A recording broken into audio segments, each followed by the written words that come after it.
రోమాపత్రిక 12:11. ఆసక్తి విషయంలో మాంద్యులు కాక ആത്മയന്തു തീവ്രത കലവാരെ പ്രഭുവിനെ സേവിച്ചുടി. സ്തോത്രം. ഹല്ലേലൂയ. നാം എങ്ങനെയാണ് ദൈവത്തെ സേവിക്കേണ്ടത്? మనము ఏ విధంగా దేవుని సేవించాలి? സ്തോത്രം. ഹല്ലേലൂയ. എങ്ങനെയാണെന്നാ പറഞ്ഞു? ఆసక్తి విషయంలో మాంద్యలుగాక ఎరువుള്ളവരായിരിക്കും. സ്തോത്രം. ഹല്ലേലൂയ. ఆసక్తి విషయంలో మాంద్యులు కాక നാം എരിവുള്ളവരായി మనము ఆసక్తి కలిగిన వారంగా ఉండాలి. ദൈവത്തോട് ഹല്ലേലൂയ ചേരാനുള്ള ആഗ്രഹం, దేవునితో కలిసి ఉండడానికి, దేవుని దగ్గరికి రావడానికి ఉన్న కోరిక അത് ഓരോ ദിവസവും വർദ്ധിച്ചു വരണം. ఒక్కొక్క రోజు అదే ఎక్కువ అవ్వాలని మాట. സ്തോത്രം. ഹല്ലേലൂയ. പലപ്പോഴും സംഭവിക്കുന്നത് ഹല്ലേലൂയ നമുക്ക് ക്ഷീണം ഉണ്ടാകുക. కొన్నిసార్లు ఏమొస్తుందంటే బలహీనత, ఆత్మీయంగా మనం బలహీనత జీవితంలో వస్తుందని సాతాను ఆగ్రహిക്കുന്ന అതാണ് നമ്മളെ എങ്ങനെയെങ്കിലും అపవాది కోరేది కూడా మనలో ఆత్మీయమైన బలహీనత రావడానికే కోరుతున్నాం. అవ దైవం ఆగ్రహిക്കുന്നത്, దేవుడు ఏం కోరుతున్నారంటే ఒന്നുകൂടെ బలపడడం, మరొకసారి దేవుల్లో బలపడాలి అని కోరుతున్నారు. స్తోత్రం. హല്లేలూయ. നമ്മളും ఏదో ఆగ్రహిക്കുന്നത്, మనమేం కోరుతున్నారు? നമ്മളും ఆగ్రహిക്കുന്നത് బలపడాలి. మనము కోరిక ఏంటంటే, మన ఆగ్రహం ఏంటంటే మనం కూడా ఆత్మీయంగా బలపడాలి, ఆత్మబలం పొందాలని కోరిక అని మాట. స్తోత్రం. హല്లేలూయ. നാം బలపడుతుండో എന്ന് మమ్మల్ని మనం పరిశీలించాలి. మనము అనుదినము బలం పొందేవారుగా ముందుకు సాగుతున్నామా లేదా? స్తోత్రం. హല്లేలూయ. നാം വിശ്വാസ ജീവിതത്തിലേക്ക് കടന്നു വരുമ്പോൾ, വിശ്വാസ ജീവിതത്തിലോ మనం వచ్చినప్పుడు ഹല്ലേലൂയ നമ്മളുടെ శక్తి എന്തുമാത്രം ഉണ്ടായിരുന്നു, వచ్చినప్పుడు ఎంత శక్తి కలిగిన వారంగా మనం ఉన్నాం. స్తోత్రం. അതിനേക്കാൾ എത്രയോ വർദ്ധിച്ചു നമ്മുടെ శక్తి. రక్షణ పొందిన సమయము ఈ సమయము శక్తి అధికమైందా తగ్గిపోయిందా అని ఆలోచన చేయాలి. హല്లేలూయ. స్తోత్రం. നമുക്ക് ആലോചിക്കേണ്ട ആവശ്യമില്ല, നമ്മൾ വളരെ അതിനേക്കാൾ ശക്തിപ്പെട്ടിരിക്കുകയാണ്. ప్రైజ్లో అంటే ప్రైజ్లో రోజులు గడిచే కొంది మనము శక్తి పొందేవారంగా ఉన్నాం. శక్తి పొందేవారమే. പക്ഷേ అయితే అది നമുക്ക് മനസ്സിലാകുന്നില്ല. కొన్నిసార్లు మనకు అది తెలియదు, మనం శక్తివంతులమని, శక్తి పొందుకున్నామని యొక్క విషయం కొన్నిసార్లు మనకు అర్థం కాదు. നാം ദൈവത്തിൻ്റെ സാന്നിധ്യത്തിലുള്ള ശക്തിയിലാണ് നാം നിലനിൽക്കുന്നത്. దేవుని సన్నిధానములో ఉన్న శక్తిని బట్టియే మనం నిలబడుతున్నామని. കാരണം శత్రుവാകുന്ന സാത്താൻ നമ്മളോട് എപ്പോഴും പോരാടിക്കൊണ്ടിരിക്കുകയാണ്. శత్రు ఎప్పుడు పోరాడుతూనే ఉందని మాట. പക്ഷം ഹല്ലേലൂയ. നമ്മളെ അങ്ങനെ അങ്ങ് ദൈവം വെറുതെ വിടുകയില്ല. దేవుడు మమ్మల్ని అలాగ విడిచిపెట్టేవాడు కాదు. పోరాడియాലും అది ഒരു పరిధి వరే పోరాడాൻ పറ്റുള്ളൂ. అంటే శత్రువు ఒకవేళ పోరాడినా దానికి ఒక లిమిట్ ఉంది, ఆ లిమిట్ వరకే పోరాడుతాడు. അതിന് മുന്നോട്ട് വരാൻ അവനെ സാധിക്കില്ല. అంటే ఇంకా ముందుకు రావడానికి సాతాను దేవుడు ఒప్పుకోరని. കാരണം സ്തോത്രം. ദൈവമക്കൾ ഒരാൾ രക്ഷിക്കപ്പെട്ട് കഴിഞ്ഞാൽ 2 ദൈവദൂതന്മാർ അവർക്ക് ఒక్కరు రక్షణ పొందినప్పుడు 2 దేవదూతల్ని ఎప్పుడు కూడా వారికి కావలిగా దేవుడు ఉంచుతారని. ప్రతి వారికి ఒక్కొక్కరికి 2 പേരെങ്കിലും తక్కువ, ఎంత తక్కువ అయినా 2 అవతల ఉండారు దేవుడు. స్తోత్రం. അതുപോലെ തന്നെ നാം ദൈവത്തിൻ്റെ പ്രവൃത്തി ചെയ്യുമ്പോൾ, దేవుని యొక్క ప్రవృత్తి మనం చేసినప్పుడు അതനുസരിച്ചുള്ള ദൂതന്മാരെ നമുക്ക് దాని తగినట్టు దేవుని దూతలను పంపిస్తారు. നാം നമ്മുടെ శక్తి കൊണ്ടല്ല పല കാര്യങ്ങളും ചെയ്യുന്നത്. మన శక్తి చేత కాదు మనం కొన్ని కార్యములు చేసేది, మన శక్తి చేత కాదు కొన్ని కార్యములు చేసేది. സുവിശേഷ പ്രവർത്തനങ്ങൾ നമ്മൾ നടത്തുന്നത്, సువార్త మనం చేసేది, సువార్త మనం చేసేది നമ്മുടെ സ്വന്തം శక్తిയല്ല, మన సొంత శక్తితో కాదు, ദൈവം തരുന്ന ശക്തിയാണ്. దేవుడిచ్చిన శక్తి అని. സ്തോത്രം. ഒരാൾ രക്ഷിക്കപ്പെടുന്നത് എങ്ങനെയാണ്? ఒకరు ఎలాగ రక్షణ పొందుతారు? ദൈവം തരുന്നതായ വാക്യം നാം പറയുന്നു. దేవుడిచ్చే వాక్యం మనం చెప్తున్నాము. ആ വാക്യം ആളിലേക്ക് പ്രവർത്തനം നടത്തണമെങ്കിൽ ഹല്ലേലൂയ స్తోత్రం పరిశుద్ధాత్మావిന്റെ శక్తి వేണം. ఆ వాక్యము ప్రైజ్లో ఆ క్రియ చేయాలంటే పరిశుద్ధాత్మ శక్తి కావాలి. അല്ലെങ്കിൽ സ്തോത്രം നമ്മുടെ വാക്കുകൊണ്ട് ഒരിക്കലും രക്ഷിക്കാൻ സാധിക്കില്ല. మన మాట చేత ఎవరినే రక్షణలోకి నడిపించలేము. സ്തോത്രം. അല്ലെങ്കിൽ നമ്മളിൽ കൂടെ ദൈവത്തിന്റെ ആത്മാവ് പ്രവർത്തിക്കുകയാണ്. ఆ వాక్యం ఎప్పుడైతే మన నోటి నుండి వస్తుందో పరిశుద్ధాత్మ ఆ యొక్క వాక్యం ద్వారా కొందరిలో క్రియ చేసినప్పుడు రక్షణ పొందుతారు. അതാണ് ആ സ്തോത്രം. അതിനുള്ള കാര്യങ്ങളെല്ലാം ക്രമീകരിക്കുന്നത് ദൈവത്തിന്റെ ദൂതന്മാരാണ്. ఆ దానికి ఉన్న కార్యములన్నీ ఒక అరేంజ్ చేసేది దేవుని యొక్క దూతలని మాట. നാം സംസാരിക്കാൻ തുറക്കുമ്പോൾ തന്നെ ദൂതന്മാർ നമ്മുടെ ചുറ്റും നിൽക്കുകയാണ്. ఆ మాట్లాడినప్పుడు దైవదూతలు మన చుట్టూ నిలబడతారు. നമ്മൾ കാണുന്നില്ല. మనం అది చూడటం లేదు. സ്തോത്രം. ആരോടാ സംസാരിക്കുന്നു അവരും കാണുന്നില്ല. ఎవరితో మాట్లాడుతున్నారు వారు కూడా ఆ దూతల్నే చూడరని మాట. പക്ഷെങ്കിൽ നമ്മുടെ వాക്കുകളിലും మాటల్లో എല്ലാം കൂടെ പ്രവർത്തിച്ചിട്ട് ആളുടെ ഹൃദയത്തിനാണ് ഒരു വ്യത്യാസം വരുത്തുന്നത്. అంటే ప్రైసలో దేవుని ఆత్మ ప్రవర్తన చేసి ఆ యొక్క వ్యక్తి యొక్క హృదయములో రూపాంతరం వస్తాయి. അങ്ങനെയാണ് നാം എല്ലാവരും രക്ഷിക്കപ്പെട്ടത്. ఆ విధంగా అందరూ రక్షణ పొందుతారు. സ്തോത്രം. ഹല്ലേലൂയ. നമ്മളോട് കൂടെ എപ്പോഴും ദൈവത്തിന്റെ ദൂതന്മാരുണ്ട്. దేవుని దూత మనతో తోడే ఉండాలి. സ്തോത്രം. ദൈവദൂതൻ അവര് നാം മരിക്കുന്നവരെയും നമ്മളോട് കൂടെ ഉണ്ട്. ఆ మరణం వరకు కూడా దేవుని ఆత్మ మనకు తోడే സ്തോത്രം. ഹല്ലേലൂയ. നമ്മുടെ ആത്മാവ് ദൈവത്തോട് ചേരുന്നവരെയും ദൂതന്മാരുടെ కావలిലാണ് നമ്മളെ కొట్టుపోతుంది. అంటే దేవునితో మనం చేరే వరకు కూడా స్തోత్రం. ప్రైజ్లో దేవుని యొక్క ఆ దూత యొక్క కాపుదల్లో దేవుడు మమ్మల్ని ఉంచుతున్నాడు. అదే അപ്പോൾ നമുക്ക് ഭയപ്പെടേണ്ടതായിട്ട് ഏതെങ്കിലും అంటే భయపడవలసిన పని లేదు. ഒരു കാരണവശാലും നമുക്ക് ഭയപ്പെടേണ്ട കാര്യമില്ല. ఎట్టి పరిస్థితుల్లో కూడా భయపడక్కర్లేదు. స్തోత్రం. എന്നാൽ అయితే ചില അടുത്ത് ചില പ്രയാസങ്ങളൊക്കെ ഉണ്ടാകുന്നുണ്ട്. కొన్ని చోట్ల కొన్ని బాధలు జరుగుతుంది. സ്തോത്രം. വടക്കേ ഇന്ത്യയിൽ, നോർത്ത് ഇന്ത്യയിലോ സുവിശേഷത്തിന്റെ എതിരായിട്ട് വളരെ ശക്തിയോടുകൂടി സാത്താൻ പോരാടുന്നുണ്ട്. വാർത്തയ്ക്ക് വിരോധంగా శక్తివంతంగా ప్రవర్తిస్తానమాట. സ്തോത്രം. അവിടെയൊക്കെയും ദൈവത്തിന്റെ ആത്മാവ് ദൈവത്തിന്റെ ആത്മാവ് പ്രവർത്തിക്കുന്നുണ്ട്. అక్కడ అన్ని దేవుని ఆత్మ ప్రవర్తిస్తుంది. അവിടെ ദൈവദൂതന്മാർ പ്രവർത്തിക്കുന്നുണ്ട്. దేవుని యొక్క ఆత్మ ప్రవర్తిస్తుంది. മറ്റാർക്കും കാണത്തില്ലെന്നുള്ളതേ ഉള്ളൂ. అక్కడ ఏమి కూడా మనకు కనిపిస్తాయన్నమాట. അവരെയൊക്കെ ശക്തീകരിക്കുന്നത് ദൈവത്തിന്റെ దూതന്മാരും ദൈവത്തിന്റെ ఆత్మాവുമാണ്. వాళ్ళందరినీ శక్తితో వారిని నిలబెట్టేది దేవుని యొక్క ఆత్మ. అదే విధంగా ప్రీసలో దేవుని యొక్క దూతలని మాట. എന്നാൽ అయితే വളരെ ആളുകൾക്ക് ഈ വിശ്വാസത്തിലേക്ക് വരാൻ സാധിക്കുന്നില്ല. అనేక మంది విశ్వాసంలోకి రావటం లేదు. కారణం സാത്താൻ അതുപോലെ അവിടെ వ్యాపించిరిക്കുകയാണ്. సాతాన్ యొక్క శక్తి అధికంగా వ్యాపరిస్తుంది కనుక రావటం లేదు. സ്തോത്രം. അതുകൊണ്ട് అందువలన സ്തോത്రం അവിടെ രക്ഷിക്കപ്പെടുന്നവർ ചുരുക്കമാണ്. అందుచేత అక్కడ రక్షణ పొందేవారు చాలా విరళంగా, అదే చాలా తక్కువ మంది ఉన్నారు. എന്നാൽ అయితే അവരെയൊക്കെ ദൈവം പ്രൊട്ടക്ട് ചെയ്യുന്നുണ്ട്. దేవుడు వారందరినీ ప్రొటెక్ట్ చేస్తున్నాడు. హల్లెలూయా. యేసువిന്റെ అరిగిലേക്ക് വന്ന ഒരുത്തരെയും యేసు തള്ളിക്കളയുകയില്ല. దేవుని దగ్గరికి వచ్చినటువంటి ఎవరిని దేవుడు విడిచిపెట్టడు. హల్లెలూయా. ദൈവം അവരെ സംരക്ഷിച്ച് ഹല്ലേലൂയ അവർക്ക് ആവശ്യമായതെല്ലാം കൊടുത്ത് അവരെ ഹല്ലേലൂയ നിശ്ചിത വരെയും ബലപ്പെടുത്തി കൊണ്ടുപോകും. దేవుడు వారికి కావలసిన అన్ని ఇచ్చి ఆయన రాకడ వరకు కూడా, లేకపోతే మరణం వరకు కూడా దేవుడు కాచి కాపాడుతారని. హల్లెలూయ. ഹല്ലേലൂയ. അതുകൊണ്ട് നമുക്ക് ഭയപ്പെടുവാനൊന്നുമില്ല. అందుచేత మనకు భయపడవలసిన పని లేదు. ഹല്ലേലൂയ. നാം ദൈവത്തിൽ നിന്ന് നാം ആയിട്ട് മാറിപ്പോവാനിടയാകരുത്. దేవుని యొద్ద నుండి మనము దూరం అయిపోకూడదు. സ്തോത്രം. അത് പേഴ്സണലായിട്ട് ഓരോരുത്തർക്കായിട്ട് ദൈവം ഹല്ലേലൂയ കൊടുത്തിരിക്കുന്ന అవకాశമാണ്. అంటే వ్యక్తిగతంగా దేవుడు ప్రతి ఒక్కరికి ఇచ్చిన ఆ యొక్క హక్కని మాట, దేవుని దగ్గరకు రావటం. സ്തോത്രം. നമുക്ക് ഹല്ലേലൂയ ദൈവസന്നിധിയിൽ നിന്ന് ഇറങ്ങിപ്പോകാനായിട്ട് നമുക്ക് സാധിക്കും. దేవుని సన్నిధి నుండి దిగజారిపోవటము సాధ్యమా? സ്തോത്രം.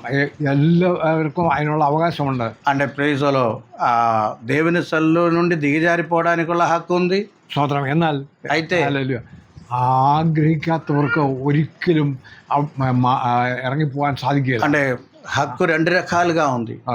దేవుని దగ్గర నుండి దూరం అయిపోవడానికి హక్కు, దేవుని దగ్గర చేరడానికి ఒక హక్కు ఉంది. ప్రేక్షకులు ఆయన మనకు కోరిక లేక మనకి ఇష్టం లేక మాత్రం మనం దేవుని యొద్ద నుండి దిగిపోవడం, దేవుని యొద్ద నుండి ദൂരം ആയിപ്പോവട്ടം കഷ്ടമാണ്. നമ്മളാണ് തീരുമാനിക്കേണ്ടത്. మనము తీర్మానం చేయాలి. ഞാൻ എവിടെ നിൽക്കണം, నేను ఎక్కడ నిలబడాలి, ഞാൻ ദൈവത്തോട് കൂടെ നിൽക്കണോ, దేవునితో కలిసి ఉండాలా, ദൈവത്തിൽ നിന്ന് അകന്ന് സാത്താന്റെ കൂടെ പോണോ, దేవుని ఇద్దరు నుండి దూరం అయిపోయి సాతానుతో పాటు వెళ్ళాలా. സ്തോത്രം, ഹല്ലേലൂയ. അത് നാം തീരുമാനിക്കണം. അത് మనం తీర్మానం చేయవలసిన. നമ്മുടെ തീരുമാനം അനുസരിച്ചാണ് ദൈവം പ്രവർത്തിക്കുന്നത്. మన తీర్మానమును బట్టి దేవుడు ప్రవర్తిస్తాడు. നമ്മളെ പൂർണ്ണമായിട്ട് ദൈവം സ്വതന്ത്രരാക്കിയിരിക്കുകയാണ്. అదే దేవుడు పూర్తిగా మమ్మల్ని స్వతంత్రంగా చేశాడు. നമുക്ക് ఏది వేണേലും തിരഞ്ഞെടുക്കാം. ఏదైనప్పుడు కూడా మనము అంటే స్వాతంత్ర్యం మనకు ఉంది, ఎన్నుకోవటం అనేది మన చేతిలో ఉంది. స్തోత్రం. അതിന്റെ അവസാനം എന്തായിരിക്കും, దాని యొక్క చివరి అంటే లాస్ట్ లేకపోతే దాని యొక్క అంత్యమేంటి, അത് കൂടെ കർത്താവ് നമ്മളോട് പറഞ്ഞിരിക്കുകയാണ്. అది కూడా ప్రభు మనకు చెప్పారు. സ്തോത്രം. దైవത്തിന്റെ వഴിയിലൂടെ നടന്നാൽ നാം സ്വർഗ്ഗരാജ്യത്തിൽ എത്തിച്ചേരും. దేవుని మార్గంలో నడిస్తే మనం పరలోకం చేరుతాం. സ്തോത്രം. അത് ചേരുന്നില്ല എങ്കിൽ സാത്താന്റെ രാജ്യത്തിൽ എത്തിച്ചേരും. లేకపోతే నరకము సాతాని రాజ్యంలో చేరుతాం. സാത്താൻ ഒരിക്കലും നമുക്ക് ഒരു നന്മ വരാനായിട്ട് ആഗ്രഹിക്കുന്നില്ല. മേలు రావడానికి സാത്താൻ എപ്പോഴും കോരരുതെന്ന് മാത്രം. സ്തോത്രം. ഹല്ലേലൂയ. സാത്താൻ എപ്പോഴും ഹല്ലേലൂയ നമ്മളോട് ഇതാണ് നല്ല വഴി, ഇതാണ് നല്ല വഴി, ഇതിലേ പൊക്കോ എന്ന് പറഞ്ഞാൽ ഹല്ലേലൂയ നമ്മൾ അതിൽ ചെന്നാൽ നമ്മളെ കൊണ്ടുപോയി ഏറ്റവും അപകടമായ രീതിയിലാക്കുകയാണ്. ఇదే ప్రైస్లో ఇదే మంచి మార్గం, ఇదే మంచి మార్గం, ఇదే మంచి మార్గం అని చెప్పి సాతాన్ మమ్మల్ని నడిపించి చాలా ఘోరమైన స్థితిలోకి తీసుకెళ్తాను. സ്തോത്രം. വേദനയും പ്രയാസവും ദുഃഖവുമുള്ളതായ രാജ്യമാണ് സാത്താൻ്റെത്. వేదన, దుఃఖము, భారము ఇదన్నీ ఉన్న చోటు സാത്താനി രാജ്യം, നരകം. അത് എന്തുകൊണ്ടാണ് അങ്ങനെ വരുന്നത്, ఎందుకు ఆ విధంగా సంభవిస్తుంది? സ്തോത്രം. ഹല്ലേലൂയ. ദൈവം ഹല്ലേലൂയ നല്ല വഴി നമുക്ക് തരുന്നു. దేవుడు మంచి మార్గం చూపించారు. സ്തോത്രം. ആ വഴിയെ നാം പോകാത്തത് കൊണ്ടാണ്, ఆ మార్గములో నడవటం లేదు కనుక ഹല്ലേലൂയ സാത്താന് ഹല്ലേലൂയ മനുഷ്യനോട് വളരെ വിരോധമാണ്. సాతానికి మనుషులతో చాలా విరోధమని మాట. സ്തോത്രം. ഹല്ലേലൂയ. ముఖ్యంగా దేవుని బిడ్డలతో. സ്തോത്രം. കാരണം హల్లెలూయా దేవుడు హల్లెలూయ സാത്താനെ സാത്താను സൃഷ്ടിച്ച് స్തోత్రం ദൈവത്തിന്റെ മകനായി നടത്തുവാനായിട്ട് ആഗ്രഹിച്ചു. దేవుని బిడ్డగా నడిపించడానికి దేవునికి కోరిక ఉండేది. പക്ഷേ സാത്താൻ അത് ഇഷ്ടപ്പെട്ടില്ല. ఆయన సాతాన్ అది ఇష్టపడదు. സാത്താന് അവന്റെ വഴിയെ പോണം. సాతానికి ఎప్పుడు సాతాని దారిలో సంచరించారు. അതുകൊണ്ട് అందువలన ദൈവവുമായിട്ട് തെറ്റി దేవునితో అక్కడ ప్రైజ్లో అదే బంధము తెగిపోయింది. സ്തോത്രം. അവിടെ ആ സ്ഥാനത്താണ് ദൈവം മനുഷ്യനെ നിർത്തിയിരിക്കുന്നത്. ఆ స్థానములో దేవుడు మనుషుల్ని నిలబెట్టారు. അതുകൊണ്ടാണ് സാത്താൻ മനുഷ്യനോട് ഇത്രയും വൈരാഗ്യം. అందుకనే సాతానికి మనుషులతో ఇంత వైరాగ్యం, అదే ఇంత కోపం. അവന് ലഭിക്കേണ്ടതായിരുന്ന എല്ലാ మహిమകളും దైవం మనుషులు കൊടുത്തിരിക്കുകയാണ്. ఆ సాతానికి అంటే అప్పుడు సాతాన్ కాదు, దేవదూతకి రావలసిన మహిమ అన్నీ కూడా దేవుడు తీసుకుని ఏం చేశారంటే మనుషులకు ఇచ్చారు.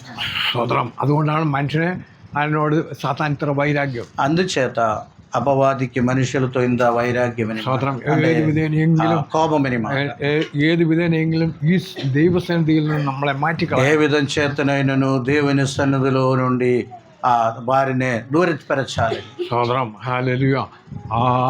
സ്തോത്രം. നാം ലോകം മുഴുവൻ നോക്കുമ്പോൾ, మనం లోకమంతా చూచినప్పుడు എത്രയോ പേർ സാത്താന്റെ പിടിയിലായിരിക്കുകയാണ്. ఎంతో మంది సాతాన్ యొక్క చిక్కులో పడిపోతారు. സ്തോത്രം. హల్లెలూయా. അവരോടല്ല സാത്താന് പോരാട്ടമില്ല. వారితో సాతాని చేతిలో ఉన్నవారు లేకపోతే ఆ సాతాను చేతిలో ఉన్నవారితో సాతానికి పోరాటం లేదు. സ്തോത്രം. നമ്മളോട് നമുക്ക് നമ്മളെ തന്നെ തിരിച്ചറിയാൻ സാധിക്കും. ప్రైజ్లో మనం ఎక్కడ ఉన్నామని ఎరిగి ఉండాలి. സ്തോത്രം. നമുക്ക് ഭാരവും പ്രയാസവും രോഗവും ദുഃഖവും ഒക്കെ വരുമ്പോൾ, మనకు భారము, బాధ, ప్రయాసం, దుఃఖం అన్నీ వచ్చినప్పుడు സ്തോത്രം നാം ദൈവത്തോട് അടുക്കുക, దేవునికి దగ్గరికి వస్తాం. ഹല്ലേലൂയ. നാം ദൈവത്തിൽ സമർപ്പിക്കുമ്പോൾ, దేవునికి సమర్పించినప్పుడు ദൈവം നമുക്ക് രോഗശാന്തി വരുത്തുന്നു. దేవుడు మనకి రోగము నుండి విడుదల ఇస్తున్నారు. స్తోత్రం. അപ്പോൾ നമുക്ക് ദൈവത്തോടുള്ള ബന്ധം വർദ്ധിക്കുകയാണ്. దేవునితో ఉన్న బంధం అధికమవుతుందని. స్తోത്രം. നമ്മുടെ ഏതെങ്കിലും പ്രയാസമുള്ള ഒരു കാര്യം നമ്മൾ ദൈവത്തോട് ചോദിക്കുക. ഒരാൾക്ക് ഒത്തിരി പൈസ കടമുണ്ട്, ఏదైనా ఒక విషయము ప్రైజ్లో అంటే మనకు భారమైన విషయం, లేకపోతే మనకు అప్పు ఉంది, ఆ అప్పు తీర్చమని మనం దేవునితో అడుగుతాం. അത് വീട്ടിൽ കഴിയുമ്പോൾ అది అప్పు తీర్చినప్పుడు നമുക്ക് ഹല്ലേലൂയ, ഇത് ദൈവമാണ് എനിക്ക് ഇത് വീട്ടാനുള്ള కృప తന്നത്. దేవుడే అది తీర్చడానికి కృప ఇచ్చారని. స్తోత్రం. അപ്പം നമുക്ക് ദൈവമായിട്ടുള്ള ബന്ധം మనం ఆలోచించాలి, కృతజ్ఞత కలిగి ఉండాలి. అటువంటి సమయంలో దేవునితో కృతజ్ఞత కలిగి మనం దేవుని దగ్గరికి చేస్తాం. స్తోత్రం. നാം പറയുന്നു ദൈവം എൻ്റെ പ്രാർത്ഥന കേട്ടു. అంటే మనం చెప్తాము దేవుడు నా ప్రార్థన ఆలకించాడు. స్తోత్రం. హല്ലേലൂയ. നമ്മുടെ ഏത് വിഷയത്തിലും ഇടപെടുകയും അതിന് തീർപ്പ് കൽപ്പിക്കുകയും ചെയ്യുന്നതായ ഒരു ദൈവമാണ് దేవుడు ప్రైస్లో మన అన్ని విషయంలో జోక్యం చేస్తాం. ദൈവം ఒక సొల్యూషన్ అనేది ఇచ్చే దేవుడు మన దేవుడు. ദൈവം നമ്മുടെ പിതാവാണ്. దేవుడు మన తండ్రి. സകലവും അറിയുന്നു, సమస్తం ఎరిగిన దేవుడు. നമ്മളെ നോക്കിക്കൊണ്ടിരിക്കുകയാണ്. మమ్మల్ని ప్రభు చూస్తూనే ఉన్నారు. స్తోత్రం. നാം ആ മുടിയനായ പുത്രനെ പോലെ ఆ యొక్క తప్పిపోయిన కుమారుడు వలె നാം മാറിപ്പോകുവാൻ ഇടയാകരുത്. దూరమై దేవుని యొద్ద నుండి దూరమై పోవడానికి ఛాన్స్ రాదు. స్తోత్రం. ദൈവസന്നിധിയിൽ ഹല്ലേലൂയ നിൽക്കുമ്പോൾ, ദൈവം മകനായിട്ട് നിൽക്കുമ്പോൾ, ദൈവം മകളായിട്ട് നിൽക്കുമ്പോൾ, దేవుని బిడగా నిలబడినప్పుడు, దేవుని యొక్క సొంత జనముగా నిలబడినప్పుడు, స్తోత్రం, ദൈവം നമ്മളെ സ്നേഹിക്കുകയും നമ്മളെ കരുതുകയും നമുക്ക് ఆవశ్యమైనదెల్లం తరిగేం చేయు. దేవుడు మమ్మల్ని ప్రేమిస్తారు. అదే మనకు అవసరమని దేవుడిచ్చి దేవుడు నడిపిస్తారు. యేసు ഒരിക്കൽ പറഞ്ഞു, యేసు ప్రభు ఒకరోజు చెప్పారు, హల్లెలూయ, നിങ്ങളുടെ മക്കൾക്ക് നല്ല ദാനങ്ങളെ കൊടുക്കുവാൻ ആഗ്രഹിക്കുന്നു. మనము మన పిల్లలకి మంచి ఈవులు ఇవ్వడానికి మనం ఇష్టపడుతున్నాం. స్తోత్రం. హల్లెలూయ. മുട്ട ചോദിച്ചാൽ గుడ్డు అడిగితే പാമ്പിനെ കൊടുക്കുമോ? പാമ്പിന് ഇദ്దాമാ? స్తోత్రం. ഹല്ലേലൂയ. അങ്ങനെ ഹല്ലേലൂയ, നാം എന്ത് ചോദിക്കുന്നു അതിന് పകరമായിട്ട് దైవగతమല്ലാത്ത ഒന്നും കൊടുക്കുന്നവനാണ്. ఏమడిగినా దైవ ఇష్టాన్ని అంటే ప్రేసలో విరుద్ధంగా అడిగేదానికి విరుద్ధంగా మనం ఏమీ పిల్లలకి ఇవ్వటలేదు. స్తోత్రం. അങ്ങനെയെങ്കിൽ అలాగైతే സ്വർഗസ്ഥനായ നമ്മുടെ പിതാവ്, మన పరలోకపు తండ్రి, ചോദിക്കുന്നവർക്ക്, అడిగే వారికి, തന്നോട് ചോദിക്കുന്നവർക്ക്, వారి ప్రభుతో అడిగే వారికి എത്ര നല്ല ദാനങ്ങളെ കൊടുക്കാൻ ആഗ്രഹിക്കുന്നു. ఎంత మంచి ఈవుల్ని నిగ్రహిస్తారని. స్తోత్రం. നാം ചോദിക്കാത്ത കുഴപ്പമാണ്. అంటే మనం అడగటం లేదని మా. స్తోత్రం. హల్లెలూయ. ചോദിച്ചാൽ നമുക്കെല്ലാം തരും. అడిగినప్పుడు దేవుడు అన్ని మనకు అనుగ్రహిస్తారు. നമുക്ക് നമ്മളെ പൂർണ്ണമായി സമർപ്പിക്കാം. పూర్తిగా మనం దేవుని సెలవుమని సమర్పిస్తాం. ദൈവത്തോട് ചോദിക്കാം. దేవునికి మనం అడుగాం. ഈ പാപലോകത്തിൽ, ఈ పాపలోకములో വിശുദ്ധരായിട്ട് ജീവിക്കാനുള്ള విశుద్ధి కలిగి జీవించడానికి ഉള്ള കൃപ, ఆ కృప നമുക്കെല്ലാവർക്കും ദൈవం തരാൻ വേണ്ടി പ്രാർത്ഥിക്കാം. మనకందరికి దయచేయాలని ప్రార్థన ചോദിക്കുക. మనం అడుగుతాం, ദൈവം തരട്ടെ. దేవుడు మనకి ఇవ్వనుగా. స్తోత్రం. Praise the lord. దేవుని పరిశుద్ధ నామానికి మహిమ కలిగిన గాక. కొంచెంసేపు కూడా, ఎందుకంటే ఈరోజు సాక్ష్యానికి ప్రేజలో అన్ని సమయం ఎక్కువలో కంటిన్యూషన్గా మనము ఈరోజు చదివిన కీర్తనం 10వ వాక్యం చదువుతాము. యెహోవా నిన్ను ఆశ్రయించే వారిని విడిచిపెట్టేవాడు కావున నామమెరిగిన వాడు నిన్ను నమ్ముకుంటాడు. ధరిస్తూ నీ నామమెరిగిన వారిని నీవు విడిచిపెట్టవు, విడిచిపెట్టేవాడు కాదు. నామమెరిగిన వాడు నమ్ముకుంటాడు. దేవుడిని నమ్ముకోవాలని దేవుడు కోరుతున్నారని మాట ఇదివరకు చెప్తూ వింటూ వచ్చిన విషయమని మాట. అలాగా నమ్మేవారిని దేవుడు ఎన్నడూ విడిచిపెట్టడు మాట. మొదటి వాక్యం ఏం చెప్తుందంటే, నీవు పూర్ణ హృదయముతో యెహోవాను స్తుతించుదును. పూర్ణ హృదయముతో యెహోవాను స్తుతించుదును. ఈ పూర్ణ హృదయముతో మనం దేవుణ్ణి స్తుతిస్తున్నప్పుడు, స్తుతించటం అంటే స్తోత్రం చెప్పటం అని కాదు, దేవుణ్ణి మనం సేవించే వారంగా ఉండాలన్నమాట. ఏం చేయాలండి? దేవుణ్ణి మనము, దానిలో అన్నీ ఉన్నాయి. దేవుని సేవించటంలో అన్నీ ఉన్నాయి. గమనించండి, ప్రార్థన ఉంది, ఆరాధన ఉంది, స్తుతి ఉంది, లేకపోతే ప్రైజులో దేవునితో పరిచర్య ఉంది, అదేవిధంగా కొందరికి సహాయం చేయటం ఉంది. ఇవన్నీ కూడా కలిసి వచ్చేది ఒక మాట ఏంటి? సేవించుట అండి, సేవించుట అని మాట. అది ఎలాగ చేయాలంట? పూర్ణ హృదయముతో. దేవుని నామానికి మహిమ కలిగిన గాక. పూర్ణ హృదయముతో ఏం చేయాలి? దేవుణ్ణి సేవించే వారంగా ఉండాలి. ఈ పగటి వేళ ప్రేసలో దేవుని స్థలంలో ఉండగా ఈ పూర్ణముగా మన సేవించే కొంది ఏమవుతుందంటే, ప్రేసలో ఈ ఫిలిప్పీ పత్రిక మనం చూసినట్టయితే అపోస్తల పౌలు యొక్క జీవితంలోకి మనం వచ్చినప్పుడు చూడండి, మూడు స్టెప్పుగా మనకి ప్రైజ్లో ఆ యొక్క సమర్పణ మనకు కనిపిస్తుంది అన్నమాట. ఆ యొక్క ఫిలిప్పీ పత్రికలోకి మనం వచ్చినట్టయితే చూడండి, ఒకసారి 3వ అధ్యాయం 6వ వాక్యం ఒకసారి చదువుతాను.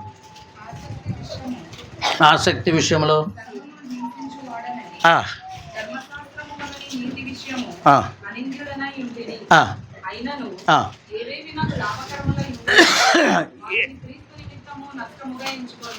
చాలండి. ప్రైజ్లో ఒక మాట అపోస్తలుడైన పౌలు చెప్తున్నారని మాట, లాభంగా ఉన్న వాటినే నేను అండి. ప్రైజ్లో దేవుని నామానికి మహిమ కలిగిన క్రీస్తు నిమిత్తము. ఒక్కసారి అందరూ కూడా వినండి. దేవుళ్ళో మనము సమర్పించే కొంది, దేవుళ్ళో మనము ఎదుగుదల పొందేది. ప్రైజ్లో ఒక్కొక్క ఫస్ట్ అపోస్తలుడైన పౌలు ఏం చెప్తున్నారంటే లాభము. ప్రైజ్లో ఎవరైనా బిజినెస్ ఒకటి స్టార్ట్ చేస్తే అంటారు, పెద్ద లాభం ఏం వద్దని అనుకుంటారు. పెద్ద లాభం వద్దు, మామూలుగా ఏదో మనకి దొరికితే చాలు అని అనుకుంటారు. ఇప్పుడు అపోస్తలుడైన పౌలు ఏం చెప్తున్నారంటే, ప్రైజ్లో లాభం పక్కన పెడతాం, లాభం వద్దు ఏంటి ప్రైజ్లో ఏని చెప్పినప్పుడు క్యాపిటల్ అన్నీ అలాగే ఉంది. గమనించండి, క్యాపిటల్ అంటే ఏమంటారు? పెట్టుబడి. పెట్టుబడి అలాగే ఉంది. ఆయన లాభము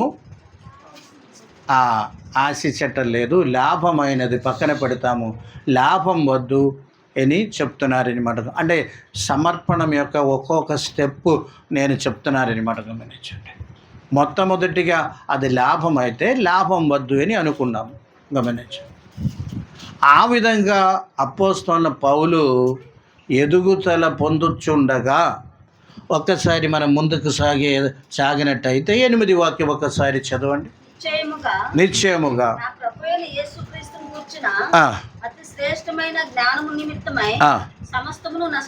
చూడండి, ప్రైజ్లో సమర్పణలో మనం ముందుకు సాగినప్పుడు ఫస్ట్ ఏంటి?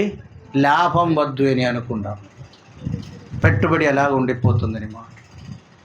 దేవుల్లో ఉన్న తెలివి నిమిత్తము, అది శ్రేష్టమైన ఎదుగు నిమిత్తము అపోస్తలుడైన పౌలు ఏం చెప్తున్నారని, ఇంకా నష్టం వచ్చినా పర్వాలేదు అని చెప్తున్నారు అన్నమాట. అంటే నష్టముగా ఎంచుకున్నారు. అంటే ఒక్కొక్క విషయం ఏం చేద్దాము? ప్రైజ్లో వద్దు అని అనుకున్నామని మనం గమనించాలి. ఫస్ట్ ఏంటి?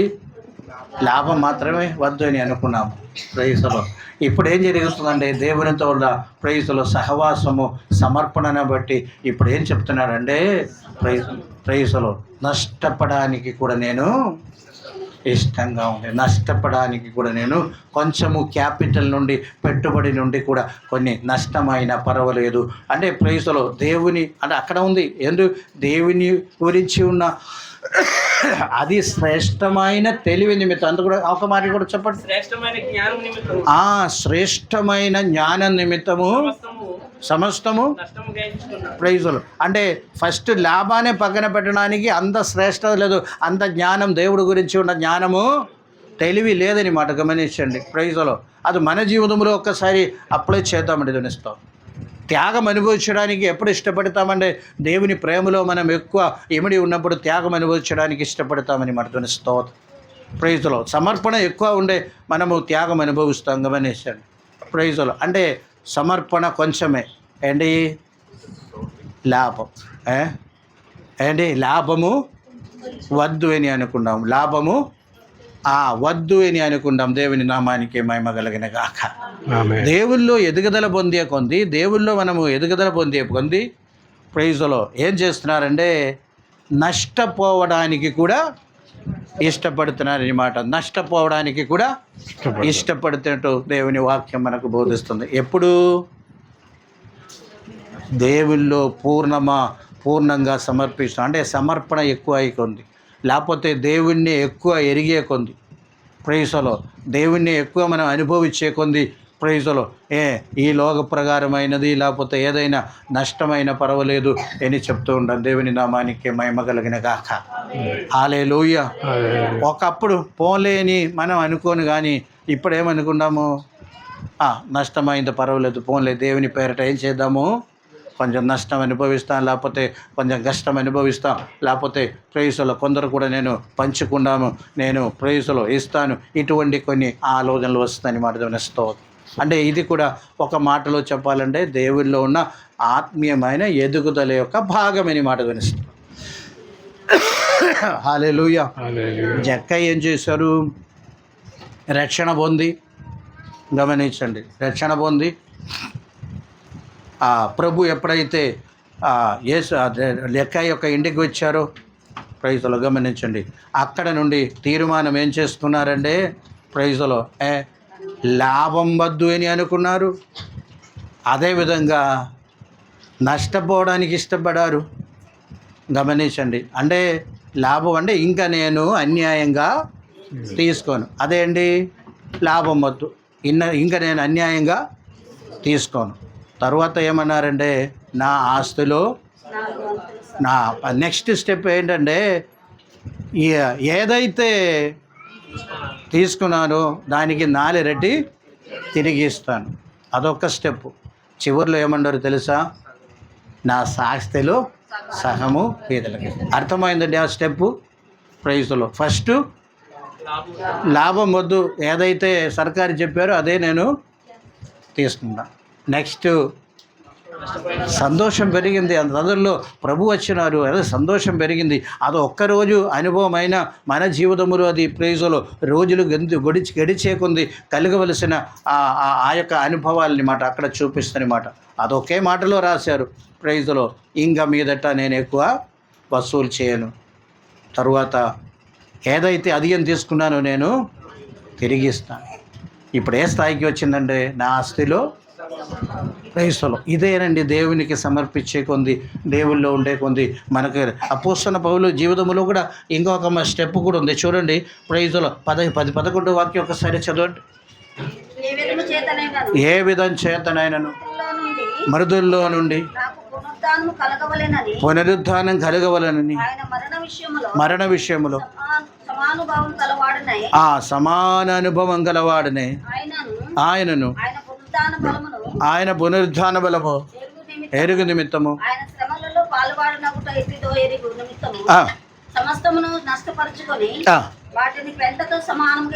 ఇప్పుడేంటి పరిస్థితి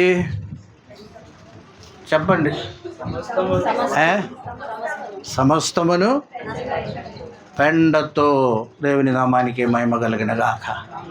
అంటే ఆయన పునరుత్థాన బలం ఎట్టిదో, ఆయన ఆ కష్టానుభవంలో నేను కూడా పాలు పొందాలని ఆ తీర్మానం నిశ్చయించుకొని ఆయన పునరుద్ధాన శక్తి ఏంటో అని ఎరుగు నిమిత్తము సమస్తమని ఏం చేస్తున్నాడంట, పెండతో ఎంచుకున్నారు. దేవుని నామానికి మహిమ కలిగిన గాక.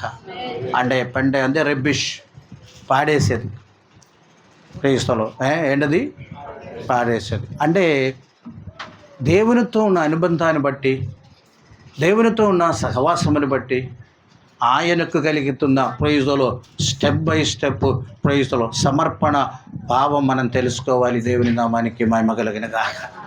హల్లెలూయా, హల్లెలూయా. ఇటువంటి ప్రైజ్లో అనుభవాలు కొందరు ఏం చేస్తామంటే ఇంకా రిజిడ్ అవుతూ ఉంటారు. కొందరిలో ఈ అనుభవాలు వస్తుంటాయండి.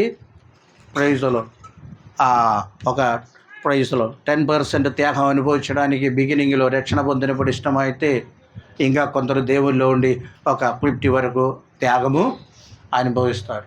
ఈ త్యాగం అనుభవించు ప్రైజ్లో ఇంకా కొన్ని నెలల సంవత్సరాల తర్వాత ఏమీ పట్టించుకోరు, దేవునికి మాత్రమే ముఖ్య స్థానం ఇస్తారని మనం గమనిస్తాం.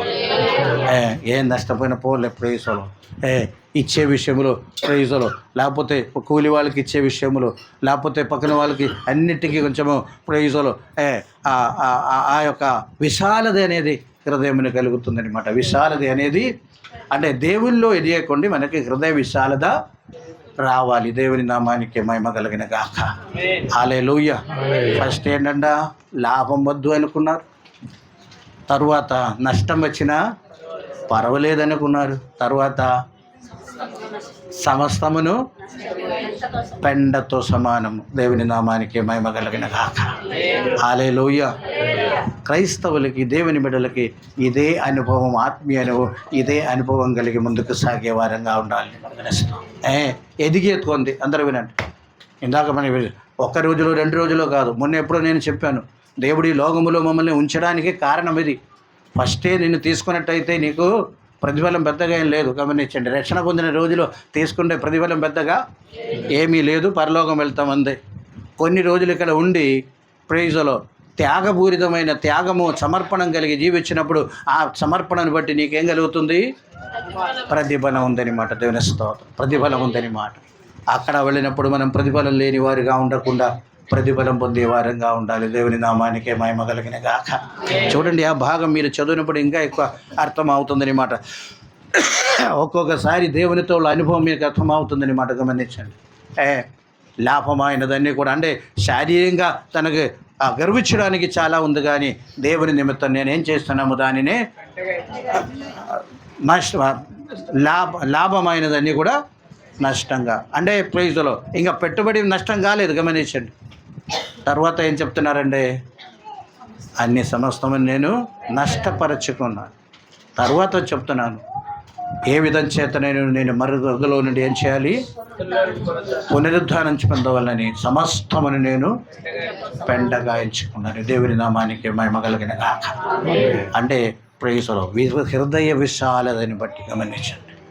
దేవునితో ఉన్న ఆ బంధము ఎక్కువ అయిందని మాట. గమనించండి. దేవునితో ఉన్న బంధం ఎక్కువ అయినప్పుడు అటువంటి వ్యక్తులు చెప్పగలగరు. ఆయన రోమపత్రిక, ఈ లోకములో కష్టం వచ్చిన ఇప్పటి కాల శ్రమలు రాబోవు ఆ యొక్క మహిమ ఎదుట. అంటే కొందరులో ఇటువంటి అనుభవాలు వస్తుంది. ఏంటి? ప్రైజ్లో లాభము వద్దు అనుకున్నారు, నష్టపోయిన పర్వాలేదు అనుకున్నారు, చివరిలో సమస్తము పెండతో ఎంచుకున్నారు. ఇది కొన్ని అనుభవాలు కొందరిలో వస్తుందని మాట. ఇంకా కొందరిలో వచ్చే అనుభవం ఏంటో తెలుసా? ప్రైజ్లో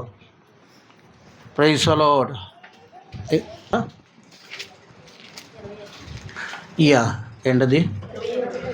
21 అధ్యాయంలోకి మనం వచ్చినట్టయితే ఒక మాట కూడా చదివి నేను ముగిస్తానండి. ప్రైజ్లో సమయం మనకి. ప్రైజ్లో చూడండి, 21 అధ్యాయం 34 ఒకసారి చెప్పు. మీ హృదయములు ఒకవేళ తిండి వలనను, మత్తు వలనను, ఐగిక విచారముల వలనను మందముగా ఉన్నందున ఆ దినము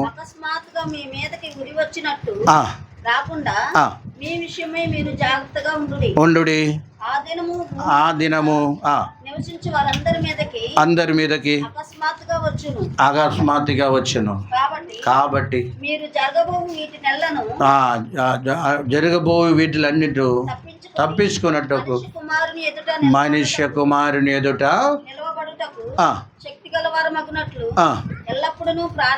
ప్రార్థన మెలకుగా ఉండడు. చూడండి, క్రైస్తవ జీవనంలో ఒక్క గుంబేమో సమర్పించుకొని నష్టపడి లాభం వద్దు అని అనుకొని పూర్తిగా ఏం చేస్తున్నారు? పెండతో సమానం ఎంచుకోవడానికి కొందరు ముందుకు వస్తారు. కొందరి యొక్క అనుభవం ఏంటో తెలుసా? ప్రైసలో రక్షణ పొందిన తరువాత తిండి, ఐగిక విచారములు, మద్యపానము, వీటి వలన ఏం జరుగుతుందంటే ప్రైసలో వారి మీదకు ఉరి వచ్చినట్టు, ప్రైసలో ప్రభు ఒక రాకడైన మాట. అంటే ఉరి వచ్చినట్టు రాకడంటే నా ఉద్దేశము ఆ యొక్క అటువంటి విచారాలు కలిగి ఉండటం వల్ల ప్రభు రాకడలో ఎత్తబడలేని పరిస్థితుల్లో కొందరు మార్చబడతారనమాట. వారికి ఆలోచన ఏంటి?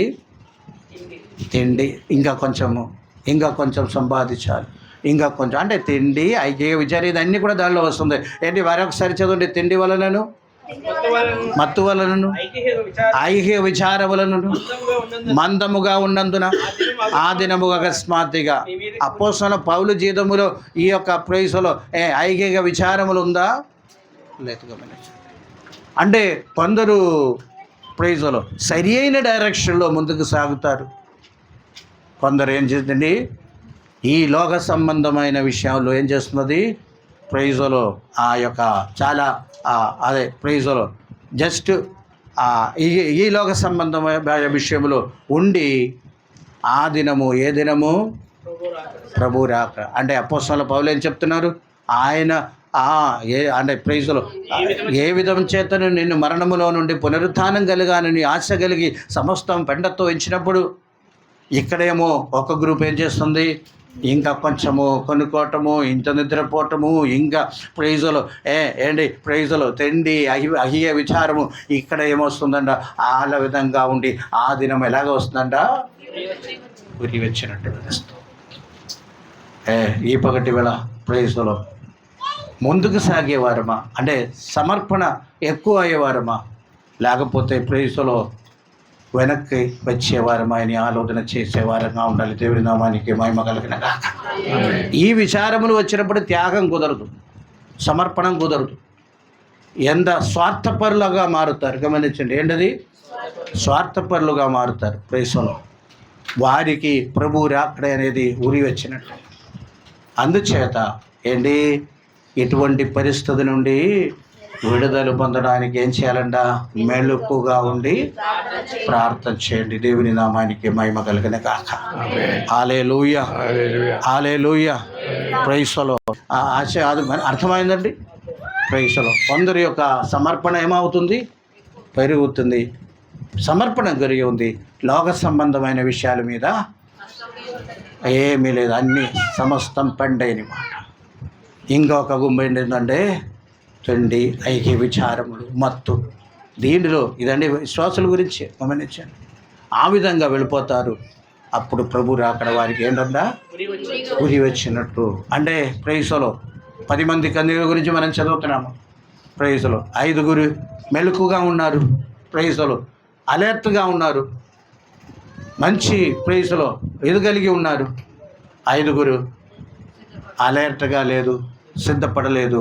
ప్రైజులో సమర్పణ లేదు. 5 ఎత్తపడ్డారు. 5 అంటే 2 గ్రూప్ అన్ని చోట్ల మనకు కనిపిస్తాయి అన్నమాట. గమనించండి. దేవుని స్తోత్రం. హల్లెలూయా. ప్రైజులో ఒకరు మంచంలో ఉండారు, అలా 2 మంచంలో ఉండారు, 2 పొలంలో ఉండారు. ప్రైజులో అందుచేత మనకి ఈ యొక్క విషయం మనం గ్రహించుకొని సమర్పణ కలిగి ప్రైజులో కొన్ని సమయంలో మన సమయం అవ్వచ్చు. గమనించండి. త్యాగం చేయలేని పరిస్థితి అనమాట. సమయం త్యాగం చేయలేదు, మన నిద్ర త్యాగం చేయలేదు. ఈ త్యాగం ఒక డబ్బు గురించి మాత్రం కాదు నేను మాట్లాడుతాను. దాంట్లో అన్నీ ఉన్నాయి. గమనించండి. ఒకవేళ సమయం అవ్వచ్చు, నిద్ర అవ్వచ్చు, మన సుఖం అవ్వచ్చు. గమనించండి. ప్రైజులో ఇదన్నీ కూడా త్యాగం చేయడానికి మనం సిద్ధపడినప్పుడే ప్రభు రాకడలో ఊరధ్వని విన్నప్పుడు మనము ప్రైజులో ప్రభుని ఎదుర్కోవడానికి మనం ముందుకు సాగుదాం. దాని కొరకు మమ్మల్ని సమర్పిస్తాం. ప్రైజులో అక్కడే ఆ 2వ మాట కూడా చదవండి. లూకాసు వార్త ప్రైజులో ఆ చదువు భాగంలో లాస్ట్ భాగం ఒకసారి. కాబట్టి జరగబోవు వీటన్నిటినీ తప్పించుకొని మనుష్య కుమారుని ఎదుట నిలవబట్టుటకు శక్తి కలవరమావుటకు ఎల్లప్పుడూ ప్రార్థన చేయొచ్చు మెలుకుగా ఉండు. దేవుని స్తోత్రం. మన జీవితం అంత్యకాలమని ఎరిగి ప్రేయస్లో అంత్యకాలమని ఎరిగి ప్రార్థనలో ఉండి మెలకుగా ఉండి అలర్ట్గా ఉండి దేవుని నామానికి మహిమ కలిగిన కాక. మెలకుగా ఉండటం అంటే ఏంటది? అలర్ట్గా, చాలా అలర్ట్గా శ్రద్ధగా ఉండాలని మనకు ఇస్తాం. పౌలు వరే పూర్ణ సమర్పణతో ముందుకు సాగే వారంగా సమర్పిస్తాం ప్రేయస్లో. దాని కొరకు పరిశుద్ధాత్మ దేవుడు మనకందరికి దేవుడు కృపని గ్రహించిన కాక. అందరూ కూడా తల్లొచ్చండి, ప్రార్థన చేయాలి. ఒక నీ ఘనమైన శ్రేష్టమైన నామాన్ని బట్టి నీకు వందనాలు ప్రభువా. ఈ ఉదయకాలము ఈ విధంగా నీ సల్లో చేరి ప్రార్థించుట కృప ఇచ్చారు. తీసుకుని వచ్చే పిల్లలందరిని బట్టి నీకు వందనములు. ఆరాధనలో తోడే ఉన్నారు ప్రభువా. ప్రతి సమస్యల నుండి విడిపించే దేవుడు, ప్రతి బాధలు ఎరిగే దేవుడు, నీవే సహాయం చేసి నడిపించండి. పోరాడుతున్న అంధకార చీకటి శక్తిని దూరపరచండి. దీవిచ్చి ఆశీర్వదించి సహాయం చేసి నడిపించమని ఇంతవరకు నడిపించారు. నీకు వందనాలు. సమస్తము నీ చేతకు పోస్తున్నా. దీవించండి, సహాయం చేయండి, నడిపించమని. ఎంతమంది కాడికి దశంభాగమని నీ చేతకు పోస్తున్నా. ప్రతిఫలం దయచేయండి. లోటు లేకుండా కుటుంబమును నడిపించమని ప్రార్థిస్తున్నాం. దీవిచ్చి ఆశీర్వదించి సహాయం చేయమని. సమస్త ఘనత మహిమ ప్రభువా నీకే చెల్లిస్తున్నాం. చిన్న ప్రార్థన యేసయ్యనామములో ఇచ్చినాము తండ్రి. తండ్రి అయిన దేవుని ప్రేమ, యేసయ్య కృప, పరిశుద్ధాత్మ అన్యోన్య సహవాసం ఇప్పుడు సదాకాలం తోడే ఉండిన గాక. యేసు రక్తమే.